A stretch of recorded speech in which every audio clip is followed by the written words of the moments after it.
Degree বা honours পরীক্ষায় comprehension থাকে। কম্প্রিহেনশন থেকে আমাদের প্রশ্নের উত্তর লিখতে হবে। তো ডিগ্রি পরীক্ষায় থাকে 10 মার্কস এবং অনার্স পরীক্ষায় থাকে 20 মার্কস। আমাদের অনার্স পরীক্ষায় কিছু বেশি প্রশ্ন থাকে, এর জন্য 20 মার্কস কম্প্রিহেনশন থেকে থাকে। আর ডিগ্রি পরীক্ষায় থাকে 10 মার্কস, কিছু কম প্রশ্ন থাকে। কিন্তু কয়েক প্রকার প্রশ্ন আসতে পারে। আমাদের সেই প্রশ্নগুলা কিভাবে প্রশ্ন আনসার করতে হবে আমি সব প্রশ্নের আনসার এখানে বুঝাই দিব। যেমন আমি প্রথমে এখানে দেখাই দিচ্ছি, এটা প্যাসেজ থাকবে। প্যাসেজ থেকে প্রশ্ন থাকবে, সেই প্রশ্ন উত্তরগুলো লিখতে হবে। এখানে আমাদের প্রথম প্যাসেজ যেমন দেওয়া আছে, এখানে দেখতে পাচ্ছ, read the passage and answer the questions that follow. প্যাসেজটা এভাবে শুরু হয়েছে, দি এইম অফ এডুকেশন, শিক্ষার লক্ষ্য, is to make a man, একটা মানুষকে তৈরি করা, ফুললি ইকুইপড, পুরোপুরি ইকুইপ করা মানে সজ্জিত করা, সাজানো, টু বি ইউজফুল, যাতে সে উপকারী হয়, টু হিমসেলফ নিজের জন্য, অ্যান্ড টু দ্য সোসাইটি এবং সমাজের জন্য। এভাবে লেখা আছে। এরপরে নিচে আমাদের প্রশ্নগুলো দেওয়া আছে। প্রশ্নগুলো আমরা দেখতে পাচ্ছি। নম্বর প্রশ্ন, write answer to the following questions. প্রথম প্রশ্ন, how can a man prove himself to be the best of God's creation, কীভাবে একজন মানুষ প্রমাণ করতে পারে নিজেকে, টু বি দ্য বেস্ট, সবচেয়ে ভালো, অফ গডস ক্রিয়েশন, বিধাতার সবচেয়ে বড়, সবচেয়ে বেস্ট মানে সবচেয়ে ভালো সৃষ্টি কীভাবে প্রমাণ করতে পারে। তাহলে এখানে আমরা প্যাসেজ পড়ব, প্যাসেজ থেকে আমরা শর্ট একটা আনসার লিখব। অবশ্যই 2-3 লাইনের বেশি হবে না, 1 লাইন 2 লাইন বা 3 লাইন, যে প্রশ্ন চাইছে সেই প্রশ্নের উত্তরটা শুধু আমাকে লিখতে হবে। প্যাসেজ পরে আমরা এগুলা এইচএসসিতে বা এসএসসিতে আমরা প্রশ্ন উত্তর লিখেছি, ঠিক একইভাবে আনসারগুলো লিখবো। এখানে নতুনত্বের কোনো কিছু নাই। এটা আনসার আমি পরে বাইর করে দেখাই দেবো। জাস্ট প্রশ্নগুলো কোন ধরনের প্রশ্ন থাকে সেগুলো আলোচনা করছি। 2 নম্বর প্রশ্ন, what is meant by the development of the whole man, কী বোঝানো হয়েছে by the development of the whole man, সামগ্রিক মানুষের উন্নয়ন বলতে এখানে কী বোঝানো হয়েছে। সেম একইভাবে আমরা উত্তর এখানে খুঁজে বাইর করে লিখব। যে ডিগ্রিতে এখানে অনেক সময় দেখা যায় 2টা প্রশ্ন থাকে, আড়াইয়ের এই 5 থাকে, অথবা 5টায় 5 থাকে, আর অনার্সে 2 দুগুণা 4 মার্কস থাকে। এরপরে 2 নম্বর প্রশ্ন লেখা আছে, what is the main idea and what are the supporting ideas of the passage, অর্থাৎ এই প্যাসেজ পড়ে প্যাসেজের মেইন আলোচিত বিষয় কী এবং সাপোর্টিং আইডিয়াটা কী, সেটা আমরা লিখব। সাধারণত ডিগ্রি পরীক্ষায় এই প্রশ্নটি কম আসে বা আসে না বললেই চলে, তবে প্রস্তুতি থাকা দরকার, আসতেও পারে।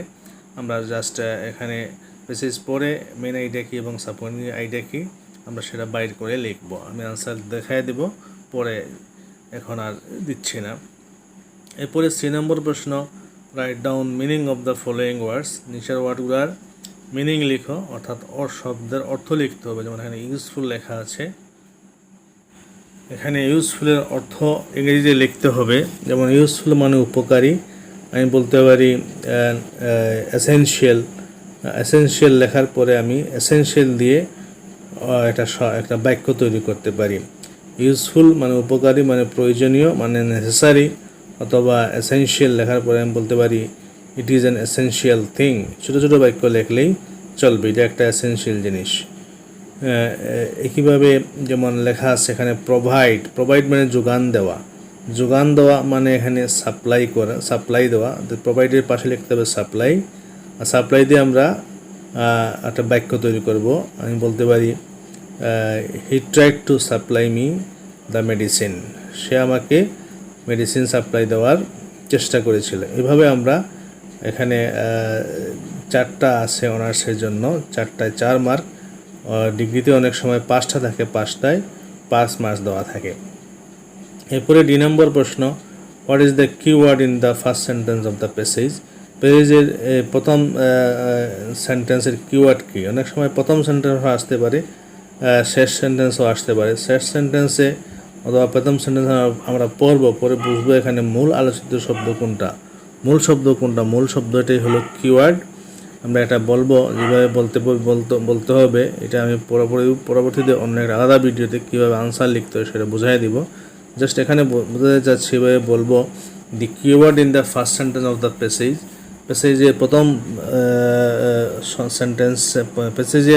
প্রথম সেন্টেন্সের কিওয়ার্ড ইজ লেখার পরে যেটা কিওয়ার্ড মনে করি সেটা আমি শব্দ বসায় দিব, অথবা লিখতে পারি the keyword in the first sentence না বলে যদি আসে last sentence of the passage is বলার পরে কিওয়ার্ডটা লিখব। লেখার পরে যে কিওয়ার্ড যেটা হয় সেটা লিখব। লেখার পরে পরবর্তী আরেকটা অংশ আছে এখানে, যেমন how does it help you understand the meaning of this sentence, এটা কীভাবে তোমাকে সহযোগিতা করে সেন্টেন্সটার অর্থ বুঝতে। তো এটার জন্য একটা স্ট্রাকচার আছে, ওই স্ট্রাকচারটা আমরা মুখস্থ করে ফেলবো। যে কোনো আনসারের সময় আমরা সেটা লিখব।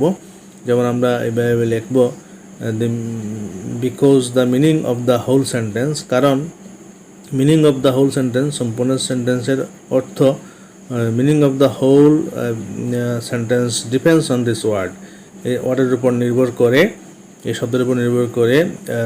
If there were not this word, যদি এখানে শব্দটি না থাকতো, the sentence would lose its meaning, সেন্টেন্সটা তার অর্থ হারিয়ে ফেলতো। এরপরে বলবো this is how it helps me, এভাবেই এটা আমাকে সাহায্য করে understand the meaning of the whole sentence, সম্পূর্ণ সেন্টেন্সের অর্থ বুঝতে আমাকে এভাবেই সাহায্য করে। যাই হোক, সেটা আমি লিখে দেব, এখানেও লিখে দিয়েছি, এবং অন্য বিকল্পভাবে সরাসরি অন্যভাবে আলোচনা করব, সেখান থেকে সে শিখে ফেলবে। এটা মোটামুটি ইজি, একটা ফরম্যাট মুখস্থ করলে পারা যায়, তবে ডিগ্রি পরীক্ষায় এটা কম আসে, অনার্স পরীক্ষায় আসে। এরপরে write a summary of the প্যাসেজের মূল বিষয়বস্তু কী সেটা আমরা লিখব। সামারি লেখার ক্লাস আলাদাভাবে নিব, আমরা সামারি কীভাবে লিখতে হয় সেটা দেখাই দিব। আমরা প্রত্যেকটা প্যাসেজের সামারি আমরা শিখব। যাই হোক, শিখবো বা লেখা শিখব।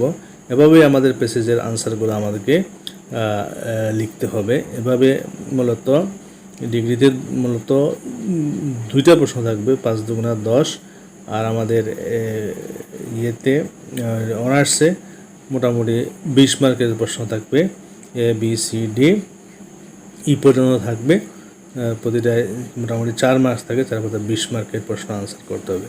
এভাবেই প্যাসেজ পড়ে আমরা আনসার লিখব। প্রতিটা প্যাসেজের সলিউশনের ক্লাস আমি আলাদাভাবে নিব।